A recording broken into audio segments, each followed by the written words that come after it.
माता, जय धरती माँ। अमर बलिदानी भाई राजीव दीक्षित जी की प्रेरणा से शायद ही भारत का कोई जिला ऐसा बचा हो जहाँ पर राजीव दीक्षित गुरुकुल ने कैंसर का रोगी ठीक ना किया हो। ये गुरुकुल की एक ताकत भी है और कार्यकर्ताओं की मेहनत का भी परिणाम है।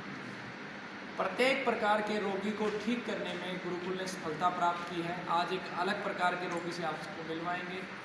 जिन रोगियों ने बायोप्सी एफएनसी नहीं करवाया, सबसे अच्छा रिजल्ट आता है, बहुत जल्दी रोगी ठीक होता है। जिन्होंने बायोप्सी एफएनसी करवाया उसके बाद भी रोगी ठीक हुए, बहुत अच्छे रिजल्ट आते हैं, लेकिन पहले वाली कैटेगरी से कम। जिन लोगों ने कीमो लगवाया फिर गुरुकुल आए, उनका भी अच्छा रिजल्ट आया, लेकिन ऊपर की कैटेगरी से थोड़ा सा कम। और जिन लोगों ने कीमो के साथ साथ रेडिएशन भी लिया, उसमें भी बहुत अच्छा रिजल्ट आया, लेकिन उससे थोड़ा सा कम। जहाँ पर रोगी एलोपैथी और आयुर्वेद दोनों को चुनाव करता है, वहाँ भी अच्छा रिजल्ट आया है गुरुकुल का। सभी प्रकार के रोगियों से हम बार बार आपको मिलवाते हैं। आज मेरे साथ यूपी से, बलिया से हैं, और इनको कितने कीमो लगे, कितने रेडिएशन लगे, ये तो मुझे याद नहीं है, वो इन्हीं से मैं पूछूंगा। लेकिन आज लगभग 6 महीने हो गए। 6 महीने के बाद इनकी सभी रिपोर्टें जो है सामान्य है, और रिपोर्टों से भी बड़ा इनका जो शरीर है वो बिल्कुल परफेक्ट है। और विशेष रूप से इनका पेट जो मैंने देखा, ऐसा पेट तो मतलब निरोगी व्यक्ति का भी नहीं होता। कहते हैं कि जिसका सर ठंडा हो, पेट नरम हो और पैर गर्म हो, उसे वैद्य की आवश्यकता नहीं होती, दवा की आवश्यकता नहीं होती, वो परफेक्ट होता है। तो इनके तीनों ही मापदंड जो है, पूरी गर्मी में बैठे हैं टीन शेड के अंदर, लेकिन सर भी अच्छा है, पैर भी गर्म है और पेट भी नरम है। तो सबसे पहले जो मेरा आपसे सवाल है, आपको कितना कीमो लगे? 12 कीमो लगे। 12। और रेडिएशन 30 लगे। ये दोनों चीज़ लेने के बाद क्या हालात थे आपके? बहुत गंभीर था, शरीर जो है हिल रहा था। उस समय उम्मीद थी कि आप इस तरीके से बलिया से चल के इतनी दूर हजारों किलोमीटर पाली आएंगे? कभी नहीं, ऐसा उम्मीद नहीं हो रही थी। परिवार को क्या लगता था? परिवार भी दहशत में थे कि आगे क्या होगा। चिंता में भी थे, सब बच्चे थे, हमारा ये लड़का है ये भी परेशान था, परिवार भी पूरा परेशान। अच्छा, तो घर में कौन कौन है आपके? घर में हमारा पत्नी है, हमारे भैया हैं, बड़े भैया, उनकी पत्नी भाभी जी हैं, और ये लड़का है साथ में। लड़की है तो बाहर में रहती है, पढ़ने के लिए बनारस में बैठी है। जिस समय आपकी दवा चल रही थी यहाँ गुरुकुल से, आपको कितना विश्वास था कि आप ठीक हो जाएंगे इस दवा से? झूठ नहीं बोलिए। मैं पूरा विश्वास लेकर के आपके यहाँ आया था कि मुझे पूरा 100% अच्छा हो जाना है, और पूरा वो जो आशीर्वाद, ये आशा लेकर के आया था, उम्मीद लेकर आया था, उसमें पूरा खरा उतरा है आपका आश्रम और आपकी कृपा। तो ये पॉजिटिव एनर्जी कहाँ से मिली कि यहाँ इस गुरुकुल से ठीक हो जाऊँगा मैं वीडियो में देखा था राजीव दीक्षित गुरुकुल, और वीडियो में देख करके एक बार वीडियो में देख रहा था, तो उसमें आपका वीडियो जब आया तो ये हुआ कि नहीं, वहाँ किसी भी तरह का कैंसर का बीमार अच्छा हो जाता है, चाहे जितना भी रेडिएशन लो, कीमो लो, वो सब बेकार है, फिर दोबारा जो है वो रिटर्न हो जाता है, तो ले करके फ़ायदा नहीं है। तो हमने सोचा कि ये तो बेकार है, पूरा हमारा पैसा उसी में चला जाएगा, लाखों लाखों रुपया हमने उसमें बर्बाद कर दिया। तब हमने उसको ये बना करके आपके यहाँ आया अक्टूबर महीने में, और आकर के आपसे मिला, और इसके बाद पूरा रिपोर्ट लिखवा करके दवाई लेकर के कंटिन्यू कर दिया। उस प्रोसेस में जो कीमो रेडिएशंस लगे, वहाँ कितना खर्चा हो गया था आपका? खर्चा तो 12-15 लाख जैसे खर्चा हो गया। क्या आपकी आमदनी का स्रोत क्या था?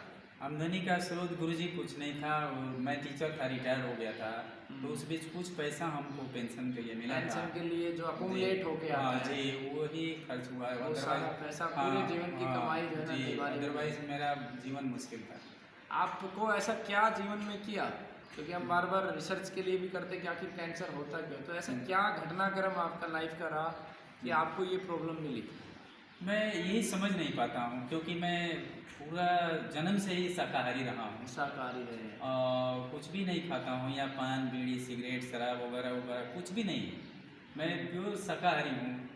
लेकिन तो आपका कभी आपने ऐसा महसूस किया जीवन में, कभी बहुत चिंता में या डिप्रेशन में या दुख में? हाँ, चिंता में तो रहता था। चिंता में रहते? चिंता में, जी। क्योंकि हमारा जो रिसर्च है जी, जो लोग डिप्रेशन में रहते हैं, चिंता स्ट्रेस जो लेते हैं जी, वो लोग बीड़ी सिगरेट के समानांतर ही कैंसर के रोगी बनते हैं। जी, इसलिए मैंने आपसे ये सवाल किया। जी। तो आप देख सकते हैं कि आपके सामने रोगी है, उनसे बातचीत आप कर रहे हैं, रेडिएशन कीमो लेने के बाद उम्मीद छोड़ चुके थे, अपनी जो जीवन की पूरी कमाई थी, यानी कि रिटायरमेंट की पूंजी होती है जो बुढ़ापे तक काम आती है, 10-12 लाख रुपए वो भी लगा चुके थे, और आज ये बिल्कुल ठीक है गुरुकुल की औषधियों के माध्यम से। तो मैं सभी रोगियों को एक ही चीज़ कहता हूँ कि आप विश्वास करें।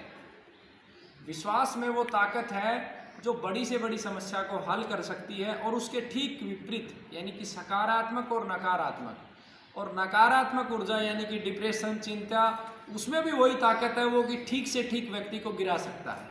यानी कि जब व्यक्ति नकारात्मक होता है तो वो स्वस्थ व्यक्ति कैंसर के घेरे में जाता है, और जब सकारात्मक होता है तो वो निकल के आता है बाहर। तो आप, मेरा जो अनुभव है ये कहता है कि जितने रोगी, बहुत सारे रोगी हैं जिनमें इम्प्रूवमेंट नहीं भी आता है, लेकिन जब उन रोगियों को बिल्कुल ड्रिल डाउन करते हैं तो पता चलता है कि कोई गेहूं की रोटी खा रहा है, किसी को यही नहीं पता है कि वो दूध देसी गाय का है या नहीं, थैली का दूध इस्तेमाल कर रहा है। तो आपके हाथ में क्या है? आपके हाथ में है 100% करना, और हमारे हाथ में भी आपका 100% आपको देना। आपके हाथ में अच्छी दूध की व्यवस्था करना, देसी गाय हो, भोजन की व्यवस्था अच्छे से प्रेम से रोगी को रखना, और हमारे हाथ में है कि अच्छी से अच्छी दवा निर्माण करके आपको देना, और जो चैलेंजेज आ रहे हैं उनके ऊपर निरंतर रिसर्च करके, सर्च करके, और रोगी को प्रॉब्लम का सॉल्यूशन देना। ये एक कार्य है, और जो मुझे लगता है अखंड भारत स्वाभिमान के कार्यकर्ता बहुत अच्छी से कर रहे हैं। कुछ कमियां हैं, उस पर और निरंतर हम कार्य करेंगे, और अधिक से अधिक रोगियों का हम ठीक करने का जो है ना एक कीर्तिमान स्थापित हमने पीछे भी 31 दिसंबर को किया था, और आप सबकी मेहनत से 23 जुलाई को फिर हम एक रिकॉर्ड बनाएंगे पूरे भारत में सबसे अधिक कैंसर रोगियों को ठीक करने का। और ये सब भाई राजीव दीक्षित जी की कृपा है, उनका आशीर्वाद है, गौ माता की कृपा है, प्रकृति माँ का आशीर्वाद है, और आप सबका सहयोग है। तो सकारात्मक रहिए, अपने रोगी को सकारात्मक बनाइए। बहुत सारे केसेज में डॉक्टर बोल देते हैं 1 महीने की लाइफ है, 1 साल की लाइफ है, ऐसा कुछ नहीं है। ऐसे सैकड़ों मेरे पास उदाहरण है इस गुरुकुल के, जिनको 1 महीने, 15 दिन, 2 सप्ताह बोला गया, और वो आज साल, 2 साल, 3 साल से वो व्यक्ति ठीक है, और बहुत सारे जीवन के अनुभव है। 40 साल से लोग जिंदा है आयुर्वेद के दम पे, प्रकृति माँ के दम पे। तो विश्वास रखिए।